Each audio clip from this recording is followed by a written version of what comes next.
T, you hear what happened? I go to make a pickup from Yo-Yo Mendez. He says it ain't my corner anymore. They're moving in. I say we go to DEFCON 4. Got assistance, all right? What are we, politicians? Does this look like the Senate to you, T?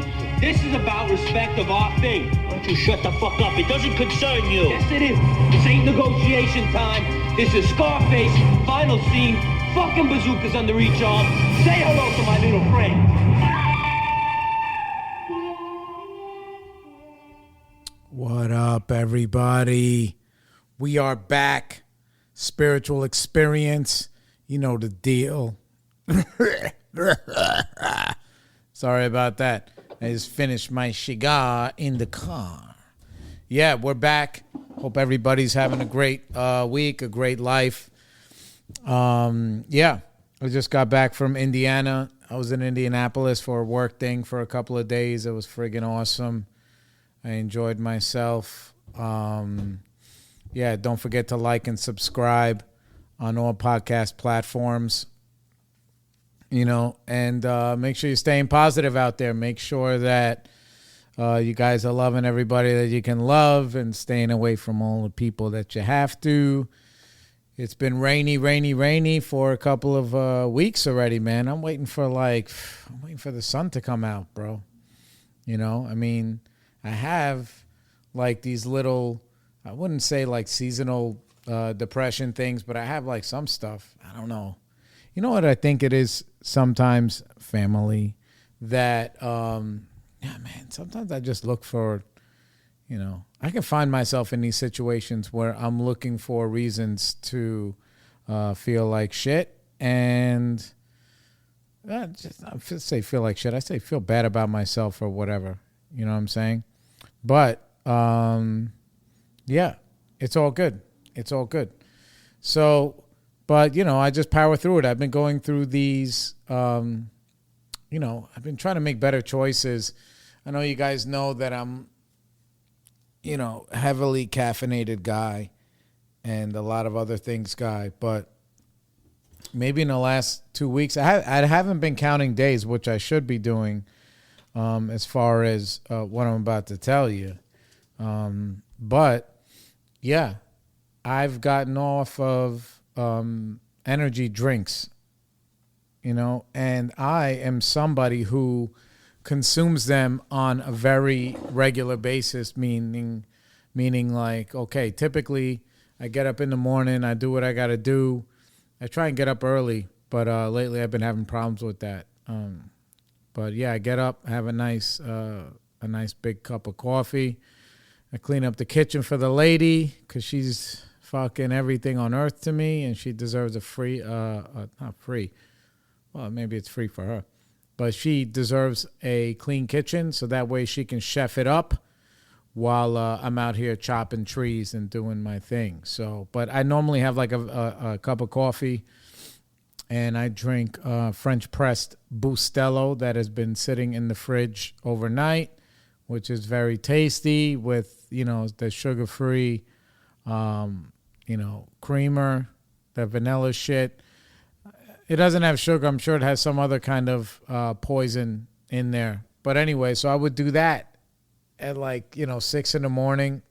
And if I don't go to the gym that early, then by the time I, you know, get ready to go to work and do everything I got to do, I'm already on my first like energy pop. So I go and I normally get these like $1 Arizona energy drinks. And even though in my brain I'm telling myself, okay, well, I'm going to try and stay as sugar-free as possible, you know, or as carb-free as possible. You know, I get that first pop, and then by like noon, I'm already looking for like either a Monster or some kind of C4. Then I'm, you know, by 3 in the afternoon, maybe something else. Yeah, another energy drink. And then if I go to the gym at night, then I take the pre-workout, but I try not to take it too late. And but the one I take is the Jocko Discipline, which, you know, I guess if it's the one you're supposed to take, it's not the one that's the most crazy. There was this other one that I was taking for a little while. It was called BAMF, BAMF, stands for badass mother effer. And yeah, that stuff is like amazing. But the way that I drink it is, you know, I have to be honest with myself about my mental faculties, and that little voice that's inside of me that always tells me, listen, you could, you know, you could just stop what you're doing right now and go sulk somewhere. I have some of that, you know. I think everybody does. I don't just think it's alcoholics and drug addicts and whatever. I think some of us just can't stand to be standing. You know, we can't stand still or whatever, listening to that harrowing voice. I always say I have a little devil on one shoulder and a bigger one on the other one. So, yeah. So what happens for me is that when I'm exercising is I will, instead of like slugging the whole energy drink or the whole pre-workout and then going and lifting weights like a freaking, you know, Arnold Schwarzenegger from Pumping Iron, but like on cocaine, because a lot of that stuff, not even cocaine. Some of that stuff is like friggin' meth, bro. It's crazy. So what I do is I start lifting and I follow different programs. You know, I'm healthy. If you ask me, I'm just healthy. Other people believe that I'm in shape, and I try to say thank you. But I'm very self-critical when it comes to most areas of my life, which is what pushes me to be better. So I'll wait till I'm like halfway through the workout, you know, and when those voices start coming, that's like, yeah, man, fuck this shit. Just go home. You know, your chick is hot enough. You got enough money in the bank for now, and everything is okay. Why are you punishing yourself? Once I hear that, start hearing that, the quit, that's when I start drinking the energy drink or the pre-workout, and it just blasts me through the rest of the workout. So yeah, that's what it is, man. And that's what it is. So you know, if it's stupid and it works, then it isn't stupid, I guess. Because by the time I'm done working out, you know, I'm sweating. I don't know if it's from the niacin or whatever's in that stuff, or if I really just really, really push myself. Because I'll also let that guilt or whatever feeling that is, I don't know exactly what it is, I'll let that talk me into I can be in the gym for 2.5 hours, just going fucking bonkers, which it's probably like very counterproductive. You know, it really is. But I can honestly say that you guys know when I do exercise, man, it's a super mental health thing for me. It takes that, you know, that little boy that's inside, that little scared guy who doesn't want to encounter life on life's terms. It tells him, listen, pal, have a seat, and it's time to get busy, you know, which is great. And I need that because I need to trick myself into all of those things, you know, because eventually what I end up liking to do if I listen to that voice is just hide. And then I start hiding in all these other areas of my life, whether it's work, whether it's tough conversations with my kids or with my parents or whatever.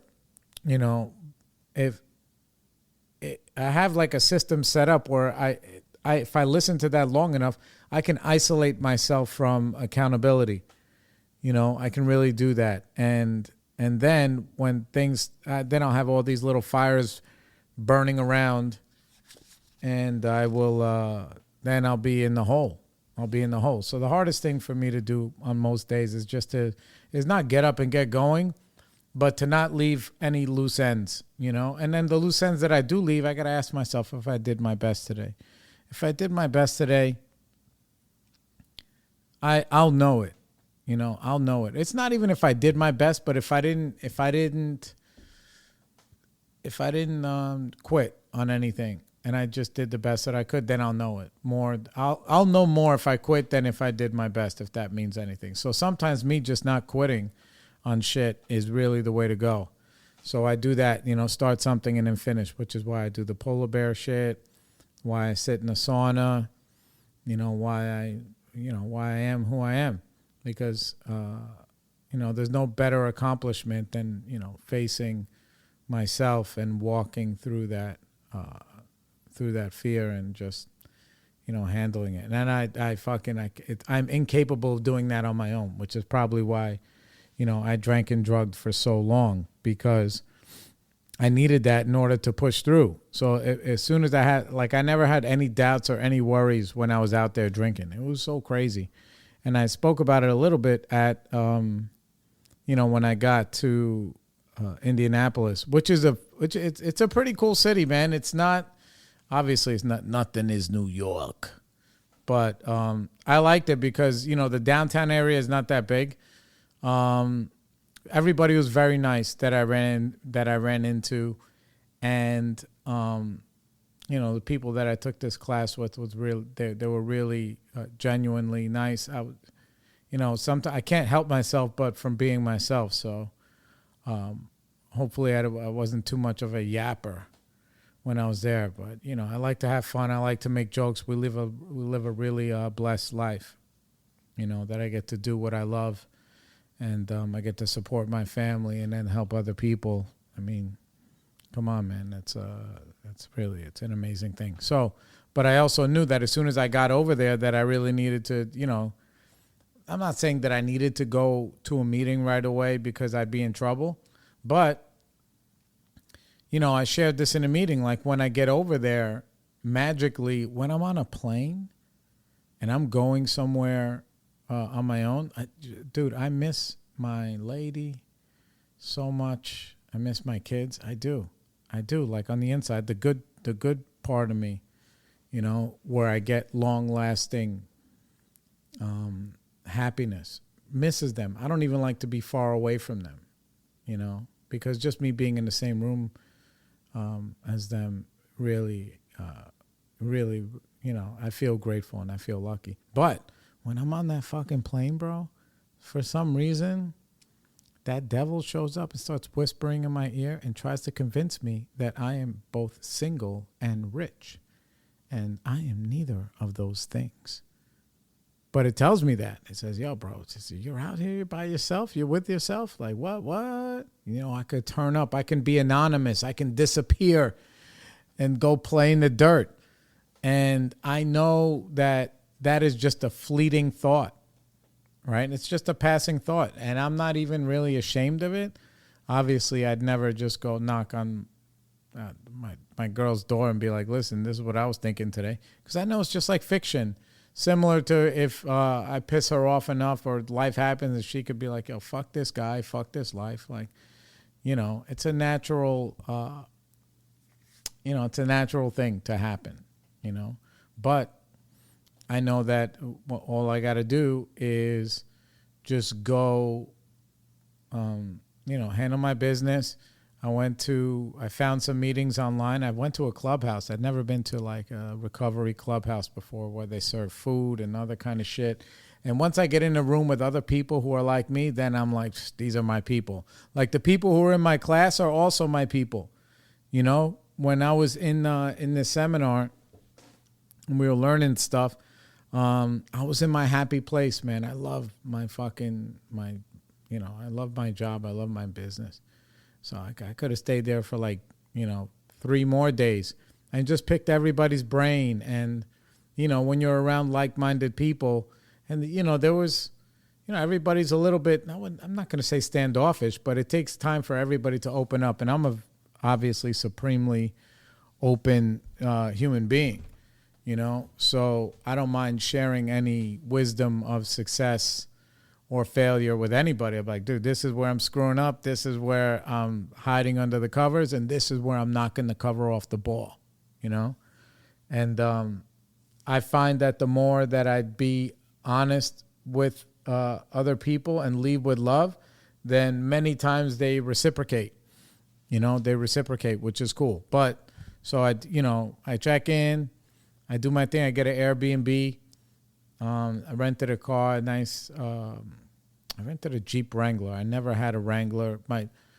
one of my boys that I grew up with, this kid Adam Pucciarelli, he had a black Wrangler when we were younger. When his older brother Jason, who was my best friend at the time, before I screwed a lot of that stuff up, he he was away at college, and I was hanging out with Adam, and Adam had this black Wrangler, and those things are fucking dope. It takes a while for them to warm up on the inside, but they're awesome. And I know how heavy the top is or whatever, so I was just like, it's like a little throwback. I went on the Turo app, and I definitely, I did that. I got myself a little black Wrangler, driving around, check into the Airbnb. The Airbnb is a little bit on the rough side of town, which I personally don't mind. I mean, it wasn't like, I don't know. Yeah, it was just on the not as nice side of town. The only thing I could say, right? And it didn't bother me at all. Actually, I feel more at home like that, because it was like regular, and it was dope. And I saved a lot of money and I had my own apartment, which is everything. You get your own apartment. See, I was there Wednesday, Thursday, Friday, Saturday. So for 4 days, and then I checked out on Sunday. I had my own freaking apartment, and it was nice. Big living room, kitchen, obviously eating kitchen, living room, my own bathroom, like a whole joint. And I paid like $318, which is a joke. I had its own parking and whatever. It's super fucking clean. And it was funny because when I was on my way there, the girl was just like, listen, my first guest just left, before you. I was like, oh my God, this is I'm like guest number 2, like on Earth. And I didn't have any trepidation about it.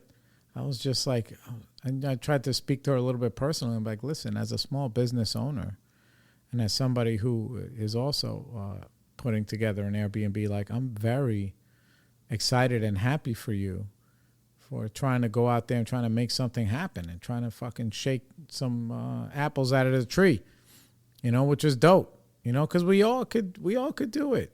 We all could just try and be great in our own ways. I can't imagine what that life would be, just being mundane every day. You punch in, you punch out. Like your life is punching in and punching out. Like fucking no way, bro. Like no way.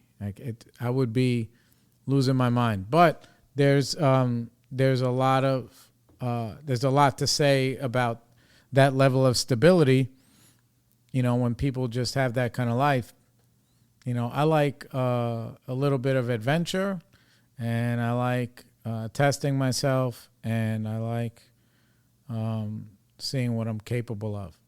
So, but I also have to make sure that I don't overextend that kind of behavior, because like I said, the single and wealthy, like it's a cousin to that same voice. Like the same thing that wants me to go out there and be great is the same thing that will say fucking you can do whatever you want. Like nobody can stop you, and it's a good and bad thing. So when I go to the meeting, after I checked in, I went to that clubhouse, and they were serving food, and I'm not a little weird, but sometimes I don't, like when I go travel out of town, I go to meetings, I like to a lot of times try and be anonymous. Not anonymous, but just like not really, people outside of New York, they love New York. They're like, oh my God, you're from New York? Oh, you live in Brooklyn? What's that like? Do you want to share? Do you want to do I want to like lead the meeting or do whatever? And I don't like all of that kind of fanfare just because I'm from New York. They think I'm going to have some fucking, I guess like the intro, like some Tony Soprano, mafia gangster shit. When in reality, I was just a stone cold junkie, alcoholic who, would abandon my son and take everything that you had, including any dignity or self-respect. I'd chew that up, spit that out, say I'm sorry tomorrow. So it's not very glamorous. It's not being an addict in active addiction. So, But whatever. Anyway, but I remember, and I was at this meeting, and the meeting was very, it was cool. It was cool, and they were running it like a different way, like no way that you could run it here in New York.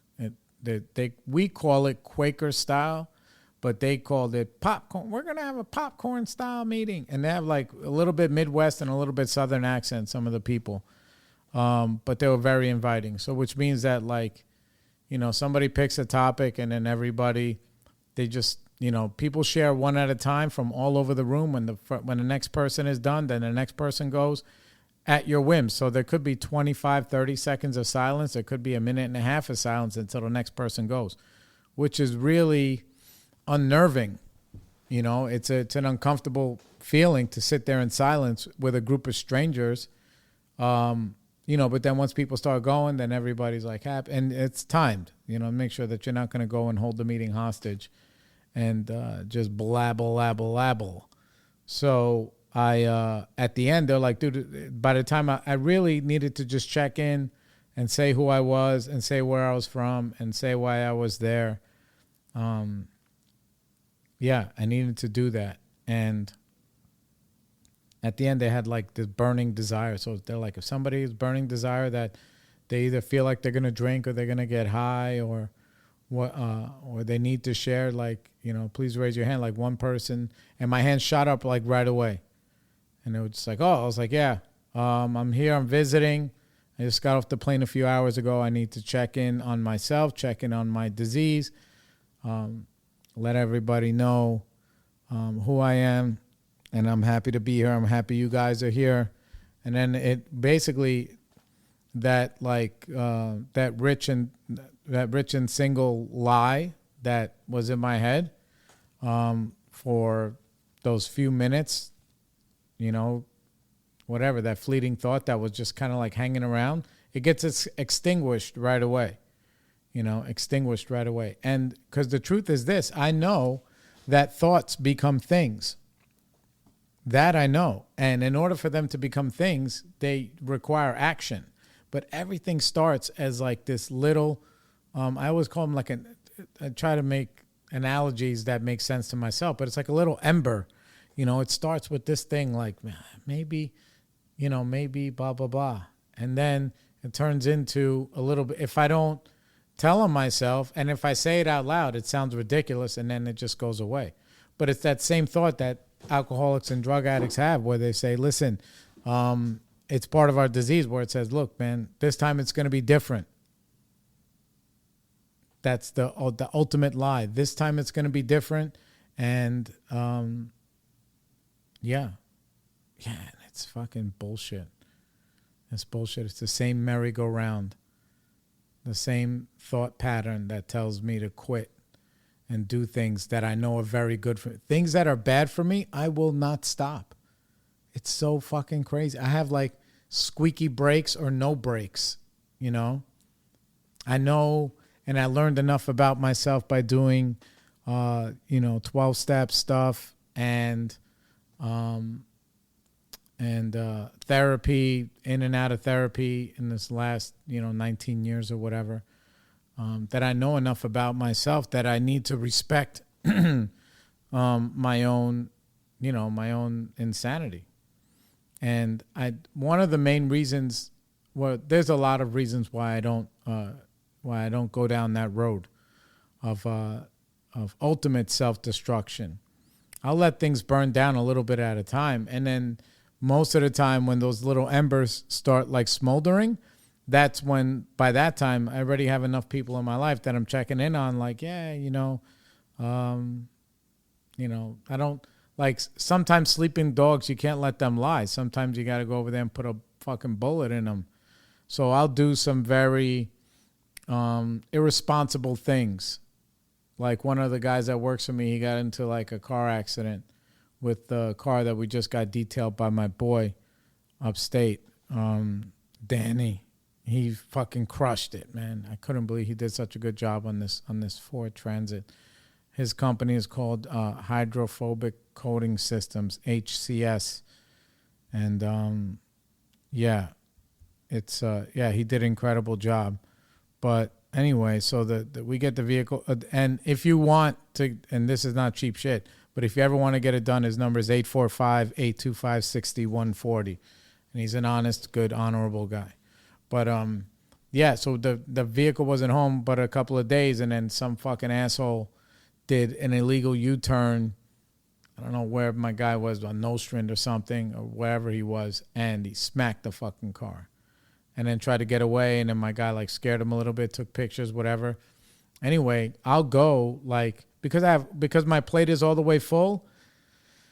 You know, that kind of thing that happens requires it's priority, right? Because there's no more where the police are going to come and fill out a report or whatever, and you know, so you have to do your own. So I wait. Like, I was already overwhelmed, you know, with the pipes that busted in my house upstate. And then I had some shit with the neighbors at work that they're bullshitting. And I had all these other things going on. I had this trip coming up, everything, that I let it sit for like a couple of days. And I shouldn't have. Because then somebody calls. They're like, oh, we're from Geico, you know, blah, blah, blah. And I was like, I have Geico. Are you on? I said, I have to put in a claim also. But by that time, the other driver, he already put one in, and of course he's fucking lying. You know, of course he's lying. And I don't have a video in that car. I only have it in the one of the ones that I'm driving. So we don't have video of the accident, whatever. But anyway, what I'm saying is that, you know, incoming fire has the right of way.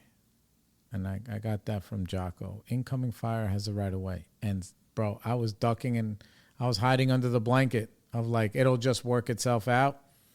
And, you know, Geico, those guys, they're fucking animals, man. Somebody called me on a recorded line like, listen, you know, we're calling because of this accident, whatever. I was like, yeah, no problem. I said, because by this time I put in the claim, which was 5 days later. And I was like, are you on my side or the other guy's side? They're like, yeah, the other guy. And I said to them, okay, well, listen, I'm not going to talk to you because I have to put in my own Geico claim. That's what I have to do. And I wasn't driving the vehicle. So you're talking to the wrong guy, and we ain't going to talk to you anyway. We're going to talk to our own agent. So he said, yeah, but, you know, we're claiming responsibility. I was like, what? He said, yeah, we're claiming responsibility. I said, so you are saying that the accident is your fault? I said, is this a recorded line? He said, yes, but let me check.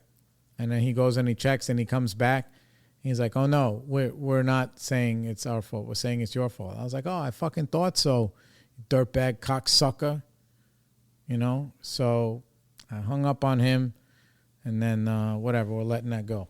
I mean, not letting it go, but like now I have to, it became more of a priority, because I already paid too much money for liability for my work vehicles and everything else.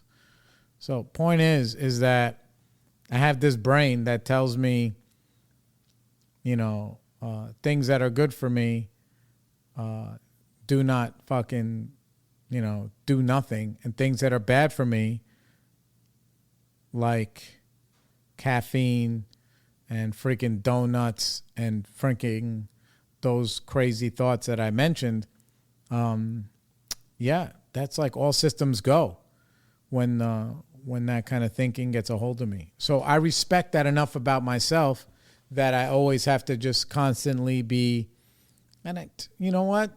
I'm not going to even say ratting on myself. Like I don't even feel ashamed about being a human being and having those kinds of thoughts. But as long as I don't take action on them, then I'm okay. You know, because I also respect the fact that one of the reasons why I really am leery of those things, of those little triggers or whatever, is because when that stuff gets a hold of me, I become so self-centered. I'm honestly, and because of my track record, being, as somebody who was actively drinking and drugging and living like that for a long time. And even in recovery without alcohol and drugs, it took me a long time took me this long to get to where I'm at. And I'm in a pretty good spot, actually. But I also know that regardless of whether something is good or bad, if it doesn't bother me, I'm not going to stop. If I'm getting some kind of gratification and it's not bothering me, I'm not going to stop. Because I have that addictive personality that I just want more, more of self. And it's always at the expense of other people and at the expense of myself. My little one, she just sent me a text. Where is it? It's fucking crazy. Not crazy. She's everything. I'm sorry. I love her so much. My little boo. So she sends me this text with like a sad face and a crying face. It says, cigar smoking is linked to gum disease and tooth loss. Heavy cigar smoking and inhaling cigar smoke may deeply increase risk of developing coronary heart disease. Heavy cigar smoking increases the risk of lung disease, such as emphysema and chronic bronchitis. And I'm like, fuck. Why you send me that? And sending it to me with like the sad face and like the tear watering up like emoji. And I'm like, come on, man. Like is shit. So my response, like an asshole, was, what's considered heavy? Right? What the fuck kind of answer is that? She says 5 or more a day, but still, capital STILL, gum disease and tooth loss. And to make the joke, she writes like tooth, like TOOF, which is funny. And, she's trying to bring light to the situation. But, she worries about me, man. She worries about me. And that sucks. Because that means maybe I might have to stop smoking cigars. And I love them. I freaking love them. That's like my... It's such a nice place, man, to smoke cigars. When I was in Indianapolis, I went to a cigar bar every night. Every night. And I went, and it was like a full-blown bar with like alcohol and whatever. And I didn't drink, and I wasn't even triggered to drink. But I sat there, I enjoyed the ambiance, and this one place, they came with a French press coffee for me. Like I got my own French press. I got my, with a cup and 3 brown sugar cubes and some cream. Bro, sitting there for like an hour and a half after, an 8-hour class of just relaxation. It was so fucking nice. It was so nice. And I just enjoyed that cigar. And then the next night I went to a fancier place that was downtown in Indianapolis. I forgot the name of it. But it was dope. Like, I think it was called like Patel's Burning Room or something. I don't know. I'm sorry. I forgot all the names. But yeah, and I ordered ginger ale and cranberry with a lime. And the fucking barmaid, she hooked it up, man, made it look like a drink. And I sat there and, I chatted with like one other dude a little bit, but I wasn't, I was just enjoying myself. And the next day, I found another place that was like a hole in the wall that was like in the back of a store where you could sit and chill. And I did that, and I hung out with the UPS guy. We were watching some March Madness basketball, and I enjoyed myself there. And then the last night, I went back to the place I went the first night where I got the French press, and I made friends with like a young couple. This couple, they were like 23 years old, and they're like, "You're from New York?" And all of that. And I was like, all right, I'll put a little bit of that fucking show on for you. And it was nice, and they were nice. They were young kids, and and it was cool. It was cool, and I enjoyed that. But either way, my little boo's telling me, like, listen, the cigars, because she knows that I love them, and I'll smoke. I'll go for a few weeks without smoking any, and then I'll smoke, one every other day for fucking 2 months. So I go off and on them, and I don't know, man. I don't know. I know she's right. I know she's right. So back to the beginning, I've been off of those energy drinks. It just came to me. I was like, dude, these shits are fucking no good. They got a hold of me, and they've had a hold of me for some time. When I mean some time, a couple of years like that. So when I just stopped, and I just stuck with 1 cup of coffee in the morning, 1 cup of coffee in the afternoon. And I made it. But if I skip the morning, like I did yesterday when I was flying back, I got the insane fucking caffeine headache. But when I got home, I got the insane caffeine headache, and I just let it punish me for a while until, when I mean a while, I mean a few hours. And my girl was doing her homework and everything on the computer, and I was just in the same room as her, fucking just relaxing, letting her do her thing. I was doing my thing. I happened to get on an earlier flight. I never did no standby shit in my whole life, and I did it yesterday, and it friggin' worked. Because my original flight, I was supposed to come like 6:30, and I got to the airport at like 12 because I had to return the car. I asked him, how can I move the flight up? And the guy hooked it up, and I sat I didn't sit in the super roomy shit that I normally do, but I got on a plane 6 hours earlier, and it was nice. So a lot of good things are happening for me, and when I came back from there, I was more, I wouldn't say more, I was reinvigorated with my business and my work stuff, because I tend to get pretty comfortable and I leave things on autopilot, but then when I was around some of these other folks that are in the same business as me, and these are like my peers, I'm like, dude, this guy, he's doing that, and I'm just over here fucking doing this, not comparing in a way of like he's better than me or I'm better than him, more along the way of, I'm not tapping into my full potential, and I do enough to make sure that I have enough free time to do whatever the fuck I want to do with my life, and that all the bills are paid and nobody's chasing after us, and we're saving money and we're investing money and whatever, which I guess if you ask, that's like the American dream, to put some systems in place and bust your ass for a bunch of years so that way you can chill and let the systems do their thing. I was away for, I don't know, what did I say, Wednesday, Thursday, Friday, Saturday.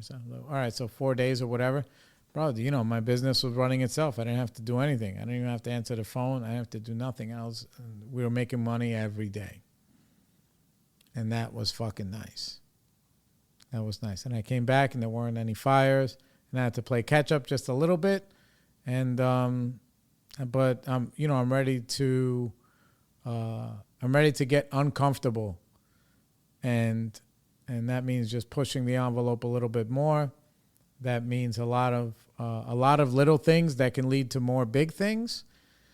But at the same time, I'm also comfortable being uncomfortable, if that makes any sense. So I just have to just a little bit of time, a little bit every day, just not let the needle rest too long. There's plenty, I've given myself enough latitude where that I'm fine.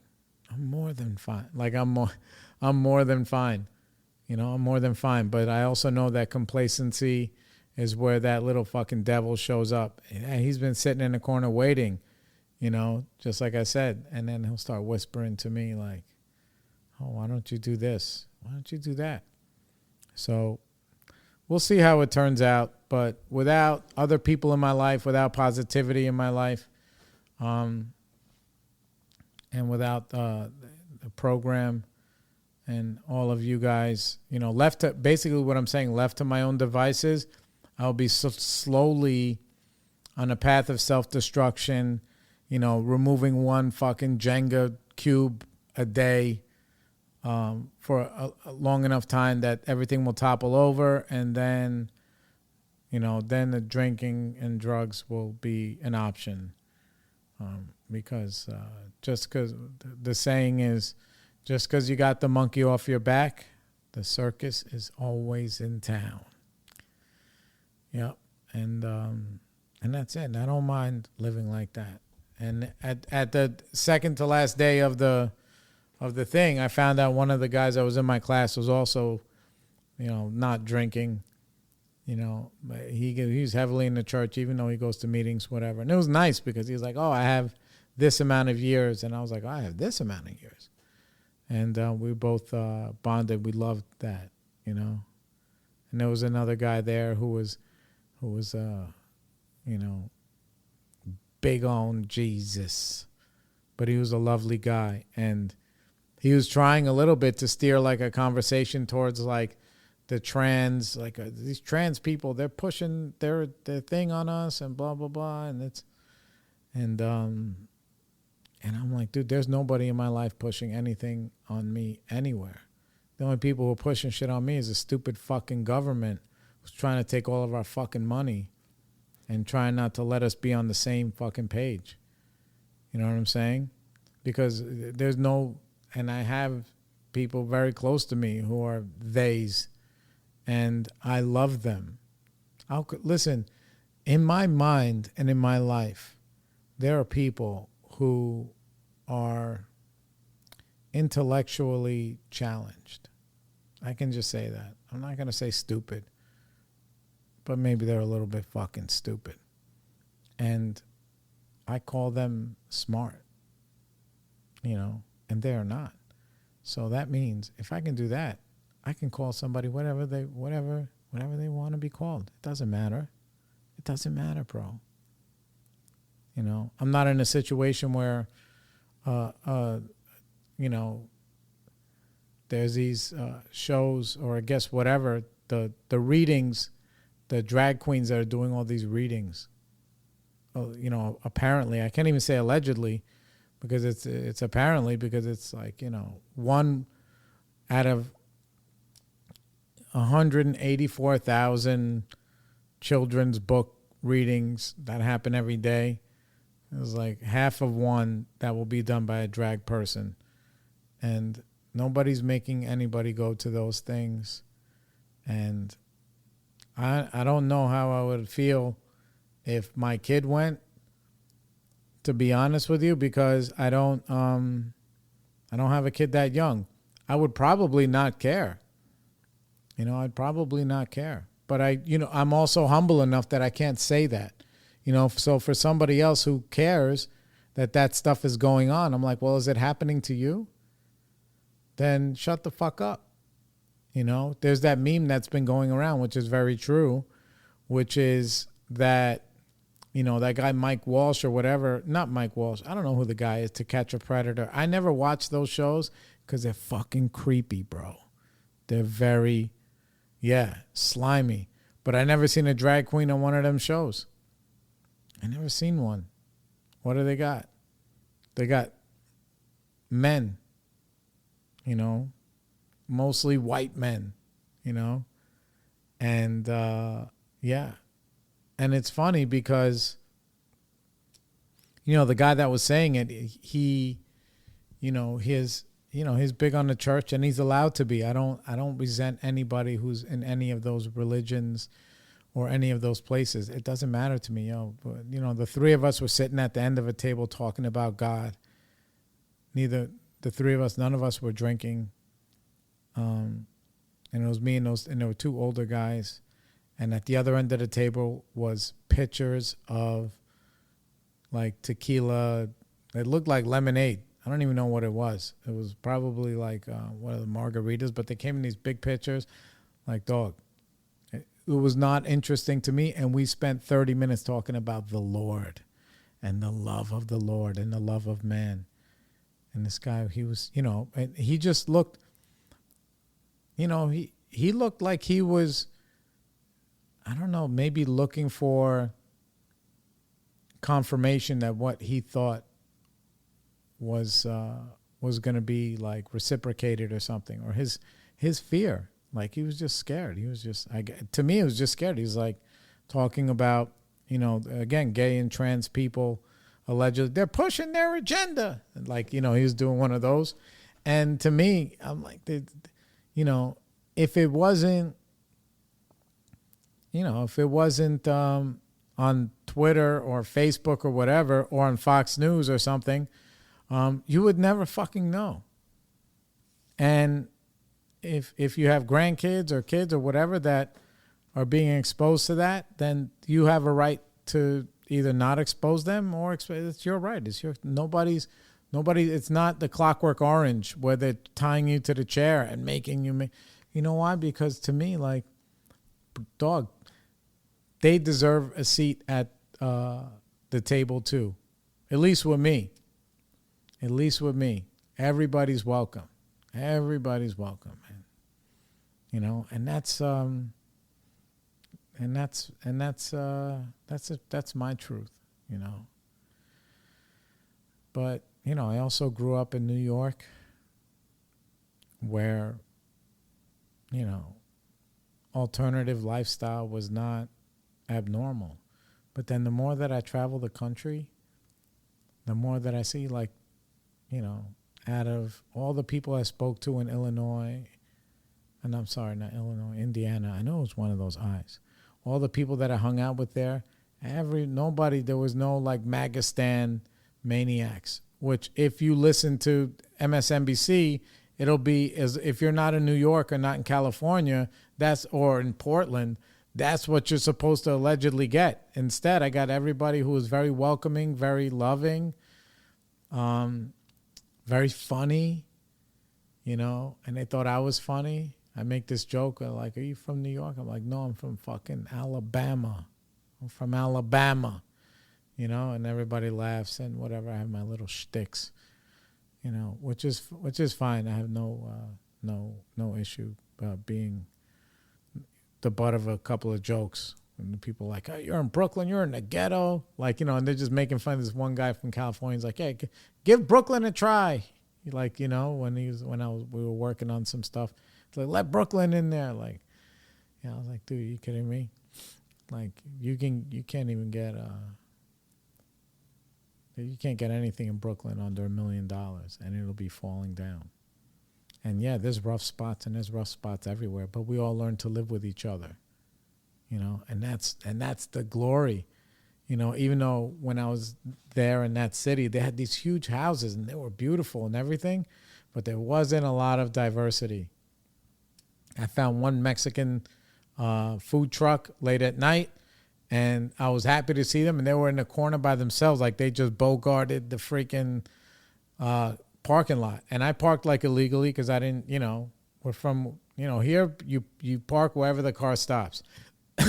So I parked in a parking lot next to them and just walked over, and there was a cop in the parking lot where I was at because it was an empty car wash. But I was like, dude, this is just where I'm at.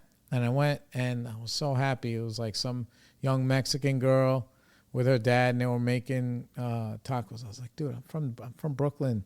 We have food trucks all over the place. She's like, yeah, over here, not so much. I was like, yeah, well, I'm happy to support you. Instead of going to, like, they had a bootleg Checkers. It was called like Rallies or something. I was like, I'm not going there, but I'd rather give you the money. And they made me a sick-ass steak quesadilla. And it was nice. And on my way back, the guy checking me through, his last name was Concepcion, which I have a bunch of family members with that last name.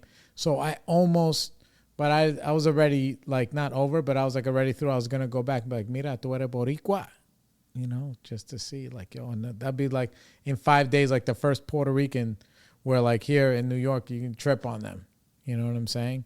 And we have all this culture and we have all this stuff here.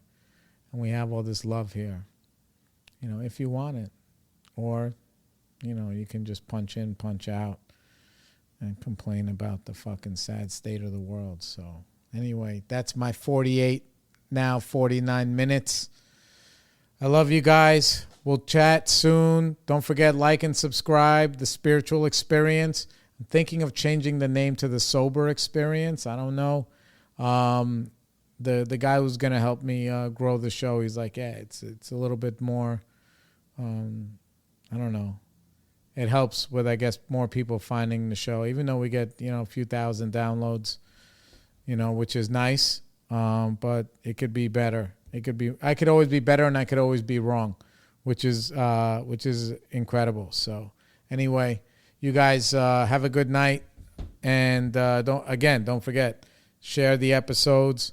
We're on Apple, Spotify, Pandora, everywhere. Google, all podcast platforms.